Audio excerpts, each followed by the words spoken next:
ചാനലിലെ പുതിയ വീഡിയോയിലേക്ക് എല്ലാവർക്കും സ്വാഗതം. നമ്മളുടെ ഇന്നത്തെ വീഡിയോയിലേക്ക് വരുമ്പോൾ ഇന്നലെ മോട്ടോ 2 ഫോണുകൾ കൂടി ലോഞ്ച് ചെയ്തിരിക്കുകയാണ്. ഇന്ത്യയിലല്ല, യൂറോപ്പിലാണ് അവർ ഈ 2 ഫോണുകളും ലോഞ്ച് ചെയ്തത്.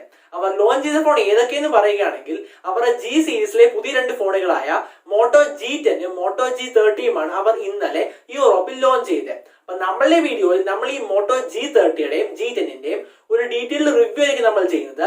അതിലുപരി ഈ ഫോൺ ഇപ്പോൾ യൂറോപ്പിലാണ് ലോഞ്ച് ചെയ്തിരിക്കുന്നത്, അതുകൊണ്ട് തന്നെ ഈ ഫോൺ എന്ന് ഇന്ത്യയിലേക്ക് വരും, അതിലുപരി ഇന്ത്യയിലേക്ക് ഈ ഫോൺ വരുമ്പോൾ കാര്യമായ സ്പെക്കിൽ മാറ്റം ഉണ്ടാകുമോ, അല്ലെങ്കിൽ ഇപ്പോൾ യൂറോപ്പിലുള്ള അതേ പ്രൈസ് വെച്ച് തന്നെയാണ് ഈ ഫോൺ ഇന്ത്യയിലും വരാൻ പോകുന്നത്. ഇങ്ങനെയൊക്കെയുള്ള ചില ചോദ്യങ്ങൾക്കുള്ള ഉത്തരവും നമ്മളുടെ വീഡിയോ നിങ്ങൾ മുഴുവൻ സ്കിപ്പ് ചെയ്യാതെ കാണുകയാണെങ്കിൽ നിങ്ങൾക്ക് അത് മനസ്സിലാക്കാൻ സാധിക്കുന്നതാണ്. അപ്പൊ അതിനെല്ലാമായിട്ട് നമുക്ക് നേരെ വീഡിയോയിലേക്ക് പോകാം. വീഡിയോയിലേക്ക് പോകുന്നതിന് മുമ്പായിട്ട് നിങ്ങൾ ഇതിനോടും ഈ ചാനൽ സബ്സ്ക്രൈബ് ചെയ്തിട്ടില്ലെങ്കിൽ നിങ്ങൾക്ക് തീർച്ചയായും ഈ ചാനൽ സബ്സ്ക്രൈബ് ചെയ്യാവുന്നതാണ്. സബ്സ്ക്രൈബ് ചെയ്യുമ്പോൾ ബെല്ലൈക്കൻ കൂടി എനേബിൾ ചെയ്യുക. അപ്പോൾ നമുക്ക് നേരെ വീഡിയോയിലേക്ക് പോകാം.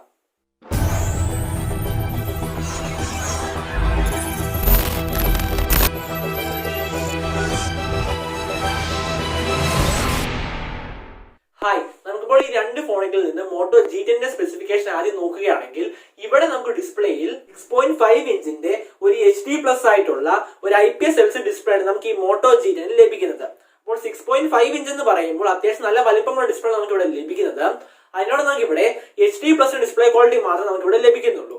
അതായത് നമുക്ക് ഇവിടെ ഫുൾ HD+ ഡിസ്പ്ലേ ക്വാളിറ്റി നമുക്ക് ഇവിടെ ലഭിക്കുന്നില്ല. ഇനി ഈ ഫോണിൽ നമുക്ക് 60 Hz സാധാരണ നോർമൽ ആയിട്ടുള്ള ഒരു റിഫ്രഷ് റേറ്റ് പാനലാണ് നമുക്ക് ഇവിടെ ലഭിക്കുന്നത്. ഇനി ഈ ഫോണിന്റെ ആസ്പെക്ട് റേഷ്യോയിലേക്ക് വരുമ്പോൾ ഇവിടെ നമുക്ക് 20:9 ആസ്പെക്ട് റേഷ്യോ നമുക്ക് ഈ ഫോണിൽ ലഭിക്കുന്നത്. ഇനി സ്ക്രീൻ ടു ബോഡി റേഷ്യോയുടെ കാര്യം എടുക്കുകയാണെങ്കിൽ ഇവിടെ നമുക്ക് 85% മുകളിലായിട്ടുള്ള ഒരു സ്ക്രീൻ ടു ബോഡി റേഷ്യോ നമുക്ക് ഇവിടെ ലഭിക്കുന്നുണ്ട്. ഇനി ഈ ഫോണിലെ റിയർ സൈഡിലെ ബിൽഡ് ക്വാളിറ്റിയിലേക്ക് വരികയാണെങ്കിൽ ഇവിടെ നമുക്ക് പ്ലാസ്റ്റിക്കിന്റെ ബിൽഡ് ക്വാളിറ്റി ആണ് ലഭിക്കുന്നത്. ഇനി ഫ്രണ്ടിലാണെങ്കിൽ നമുക്ക് പ്രൊട്ടക്ഷൻ ലഭിക്കുന്നുണ്ട്. ഇനി ഈ ഫോണിന്റെ ഡിസ്പ്ലേയുടെ കാര്യത്തിൽ നമുക്ക് ഇവിടെ IP52ന്റെ ഒരു സർട്ടിഫിക്കേഷനും കാര്യങ്ങളൊക്കെ നമുക്ക് ഈ ഫോണിൽ ലഭിക്കുന്നുണ്ട്. അപ്പോൾ വലിയ പ്രശ്നങ്ങളൊന്നും ഇല്ലാത്ത ഒരു കുഴപ്പമില്ലാത്ത ഡിസ്പ്ലേ സെറ്റപ്പ് തന്നെയാണ് നമുക്ക് ഈ ഫോണിൽ ലഭിക്കുന്നത്. ഇനി ഈ ഫോണിന്റെ പെർഫോമൻസിലേക്ക് വരുമ്പോൾ ഇവിടുത്തെ പ്രൊസസർ എന്ന് പറയുന്നത് സ്നാപ്ഡ്രാഗന്റെ 460 എന്ന് പറഞ്ഞ പ്രൊസസറാണ് നമുക്ക് ഈ ഫോണിൽ ലഭിക്കുന്നത്. ഈ പ്രൊസസർ ആയതുകൊണ്ട് തന്നെ നമുക്ക് ഈ ഫോണിൽ നോർമൽ ലൈഫിൽ നമുക്ക് വലിയ കാര്യമായ ഇഷ്യൂസ് ഒന്നും ഉണ്ടാകാൻ സാധ്യതയില്ല. അതിനോട് നമുക്ക് വളരെ ചെറിയ രീതിയിലുള്ള ഗെയിമുകൾക്ക് നമുക്ക് ഈ ഫോണിൽ സപ്പോർട്ട് ചെയ്യുന്നുണ്ട്. ഇനി ഈ ഫോണിൽ നമുക്ക് സ്റ്റോക്ക് ആൻഡ്രോയിഡ് ആണ് ലഭിക്കുന്നത്. അത് തന്നെ നമുക്ക് ഈ ഫോണിൽ ആൻഡ്രോയിഡ് 11 ആണ് നമുക്ക് ഔട്ട് ഓഫ് ദ ബോക്സ് തന്നെ ലഭിക്കുന്നത്. അപ്പോൾ കുഴപ്പമില്ലാത്ത പെർഫോമൻസ് ഡിപ്പാർട്ട്മെന്റ് ആണ് നമുക്ക് ഈ മോട്ടോ G10 ലഭിക്കുന്നത്. ഇനി ഈ ഫോണിന്റെ ക്യാമറയിലേക്ക് വരുമ്പോൾ ഇവിടെ നമുക്ക് റിയർ സൈഡിൽ ഒരു ക്വാഡ് ക്യാമറ സെറ്റപ്പ് ആണ് ലഭിക്കുന്നത്. മെയിൻ ക്യാമറ എന്ന് പറയുന്നത് 14 മെഗാ പിക്സലിന്റെ ക്യാമറയാണ്. അതിനോട് നമുക്ക് ഇവിടെ റിയർ സൈഡിൽ 8 മെഗാ പിക്സലിന്റെ ഒരു അൾട്രാ വൈഡ് ക്യാമറയും 2 മെഗാ പിക്സലിന്റെ ഒരു മാക്രോ സെൻസറും 2 മെഗാ പിക്സലിന്റെ ഡെപ്ത് സെൻസറും നമുക്ക് ഇവിടെ മോട്ടോ G10 നമുക്ക് റിയർ സൈഡിൽ ലഭിക്കുന്നുണ്ട്. ഇനി ഈ ഫോണിന്റെ സെൽഫിയിലേക്ക് വരുമ്പോൾ ഇവിടെ നമുക്ക് 8 മെഗാ പിക്സലിന്റെ സെൽഫി ക്യാമറയാണ് നമുക്ക് ഈ ഫോണിൽ ലഭിക്കുന്നത്. അപ്പോൾ വളരെ മികച്ചായിട്ടുള്ള ഒരു നല്ല ക്യാമറ സെറ്റപ്പ് തന്നെയാണ് നമുക്ക് ഈ ഫോണിൽ ലഭിക്കുന്നത്. ഇനി ഈ ഫോണിന്റെ ബാറ്ററിയിലേക്ക് വരുമ്പോൾ ഇവിടെ നമുക്ക് 5000 mAh ബാറ്ററി നമുക്ക് ഇവിടെ ലഭിക്കുന്നത്. അതിനോട് നമുക്ക് ഇവിടെ 10 വാട്ടിന്റെ ചാർജ് ആണ് നമുക്ക് ഈ ഫോണിൽ സപ്പോർട്ട് ചെയ്യുന്നത്. ഇനി ഈ ഫോണിൽ നമുക്ക് മറ്റ് പ്രധാനപ്പെട്ട ഫീച്ചേഴ്സിലേക്ക് നോക്കുകയാണെങ്കിൽ ആദ്യം തന്നെ നമുക്ക് ഈ ഫോണിൽ 3.5 ഹെഡ്ഫോൺ ജാക്കും face unlock finger print sensor അടക്കം എല്ലാവിധ സെൻസറും പോർട്ട് കാര്യങ്ങളും നമുക്ക് ഇവിടെ ലഭിക്കുന്നുണ്ട്. എന്നാൽ നമുക്ക് ഇവിടെ ട്രിപ്പിൾ കാർഡ് സ്ലോട്ട് ലഭിക്കുന്നില്ല. ഇവിടെ നമുക്ക് ഹൈബ്രിഡ് സിം സ്ലോട്ട് മാത്രം നമുക്ക് ഈ ഫോണിൽ ലഭിക്കുന്നുള്ളൂ. ഇനി ഈ ഫോണിന്റെ യൂറോപ്പിലെ പ്രൈസ് കൺവേർട്ട് ചെയ്ത് നോക്കുകയാണെങ്കിൽ ഇതിന്റെ സ്റ്റാർട്ടിംഗ് പ്രൈസ് എന്ന് പറയുന്നത് ഏകദേശം 13,200 രൂപയാണ് ഇന്ത്യൻ മണി കൺവേർട്ട് ചെയ്യുമ്പോൾ. ഇനി മോട്ടോ G30യിലേക്ക് വരുമ്പോൾ ഇവിടെ നമുക്ക് ഡിസ്പ്ലേയിൽ ഏകദേശം നമ്മൾ G10 കണ്ട പോലെ തന്നെ ഏറെക്കുറെ സെയിം ആയിട്ടുള്ള ഡിസ്പ്ലേ സെറ്റപ്പ് തന്നെയാണ് നമുക്ക് ഇവിടെ ലഭിക്കുന്നത്. അതായത് നമുക്ക് ഇവിടെ 6.5 ഇഞ്ചിന്റെ ഒരു HD+ ആയിട്ടുള്ള ഒരു IPS LCD ഡിസ്പ്ലേ നമുക്ക് ഇവിടെ ലഭിക്കുന്നത്. അപ്പോൾ നമ്മൾ G10ൽ കണ്ട പോലെ തന്നെ അതേ സൈസും അതേ ഡിസ്പ്ലേ ക്വാളിറ്റിയും തന്നെയാണ് നമുക്ക് ഇവിടെ ലഭിക്കുന്നത്. എന്നാൽ നമുക്ക് ഈ ഫോണിൽ നമുക്ക് 90 Hz ഒരു കൂടിയ സ്ക്രീൻ റിഫ്രഷ് റേറ്റ് പാനൽ നമുക്ക് ഇവിടെ ലഭിക്കുന്നുണ്ട്. ഇനി ഈ ഫോണിന്റെ ആസ്പെക്ട് റേഷ്യോ നമുക്ക് നേരത്തെ പറഞ്ഞ പോലെ തന്നെ 20:9 ആണ്. അതിനോടൊപ്പം ഈ ഫോണിന്റെ സ്ക്രീൻ ടു ബോഡി റേഷ്യോ 85% മുകളിൽ തന്നെയാണ്. ഇനി ഈ ഫോണിന്റെ റിയർ സൈഡിലെ ബിൽഡ് ക്വാളിറ്റി എന്ന് പറഞ്ഞ പ്ലാസ്റ്റിക്കിന്റെ ബിൽഡ് ക്വാളിറ്റി ആണ്. അതുകൊണ്ട് നമുക്ക് ഫ്രണ്ടിലാണെങ്കിൽ നമുക്ക് പ്രൊട്ടക്ഷൻ ലഭിക്കുന്നുണ്ട്. ഇനി ഈ ഫോണിൽ നമുക്ക് IP52ന്റെ വാട്ടർ സർട്ടിഫിക്കേഷൻ ഒക്കെ നമുക്ക് ഇവിടെയും ലഭിക്കുന്നുണ്ട്. അപ്പോൾ വലിയ ന്യൂനതയില്ലാത്ത ഒരു നല്ല ഡിസ്പ്ലേ സെറ്റപ്പ് തന്നെയാണ് നമുക്ക് ഈ ഫോണിൽ ലഭിക്കുന്നത്.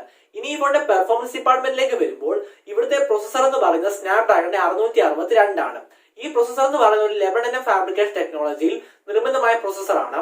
അതുകൊണ്ട് തന്നെ നമുക്ക് ഈ ഫോണിൽ നോർമൽ ലൈഫിൽ നമുക്ക് കാര്യമായ ഇഷ്യൂസ് ഉണ്ടാകാൻ സാധ്യതയില്ല. അതിനോട് നമുക്ക് ഈ ഫോണിൽ കുഴപ്പമില്ലാത്തൊരു ഗെയിമിംഗ് ഒക്കെ നമുക്ക് ഈ ഫോണിൽ സപ്പോർട്ട് ചെയ്യുന്നുണ്ട്. ഇനി നമുക്ക് ഇവിടെയും സ്റ്റോക്ക് ആൻഡ്രോയിഡ് തന്നെയാണ് ലഭിക്കുന്നത്. അത് നമുക്ക് ഇവിടെ ഔട്ട് ഓഫ് ദ ബോക്സ് തന്നെ ആൻഡ്രോയിഡ് 11 ലഭിക്കുന്നുണ്ട്. അപ്പോൾ കുഴപ്പമില്ലാത്തൊരു പെർഫോമൻസ് ഡിപ്പാർട്ട്മെന്റ് തന്നെയാണ് നമുക്ക് ഈ ഫോണിൽ ലഭിക്കുന്നത്. ഇനി ഈ ഫോണിന്റെ ക്യാമറയിലേക്ക് വരുമ്പോൾ ഇവിടെ നമുക്ക് റിയർ സൈഡിൽ ഒരു ക്വാഡ് ക്യാമറ സെറ്റപ്പ് ആണ് ലഭിക്കുന്നത്. മെയിൻ ക്യാമറ എന്ന് പറയുന്നത് 64 മെഗാ പിക്സലിന്റെ ക്യാമറയാണ്. അതിനോട് നമുക്ക് റിയർ സൈഡിൽ 8 മെഗാ പിക്സലിന്റെ അൾട്രാ വൈഡ് ക്യാമറയും 2 മെഗാ പിക്സലിന്റെ മാക്രോ സെൻസറും 2 മെഗാ പിക്സലിന്റെ ഡെപ്ത് സെൻസറും നമുക്ക് ഇവിടെ റിയർ സൈഡിൽ മോട്ടോ G30 ലഭിക്കുന്നുണ്ട്. ഇനി ഈ ഫോണിന്റെ സെൽഫിയിലേക്ക് വരുമ്പോൾ ഇവിടെ നമുക്ക് 13 മെഗാ പിക്സൽ സെൽഫി ക്യാമറയാണ് നമുക്ക് ഈ ഫോണിൽ ലഭിക്കുന്നത്. ഇനി ഈ ഫോണിന്റെ ബാറ്ററിയിലേക്ക് വരുമ്പോൾ ഇവിടെ നമുക്ക് 5000 mAh ഒരു വലിയ ബാറ്ററി നമുക്ക് ഇവിടെ ലഭിക്കുന്നത്.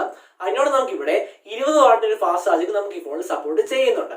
ഇനി ഈ ഫോണിലെ മറ്റ് പ്രധാനപ്പെട്ട ഫീച്ചേഴ്സിലേക്ക് വരുമ്പോൾ ഇവിടെ നമുക്ക് finger print sensor, face unlock അടക്കം എല്ലാവിധ സെൻസറും ബോട്ടിംഗ് കാര്യങ്ങളും നമുക്ക് ഈ ഫോണിലും ലഭിക്കുന്നുണ്ട്. ഇനി ഈ ഫോണിന്റെ പ്രൈസിന്റെ കാര്യം എടുക്കുകയാണെങ്കിൽ ഇവിടുത്തെ സ്റ്റാർട്ടിംഗ് പ്രൈസ് എന്ന് പറയുന്നത് ഇന്ത്യൻ മണി കൺവേർട്ട് ചെയ്യുമ്പോൾ ഏകദേശം 15,900 രൂപയാണ്.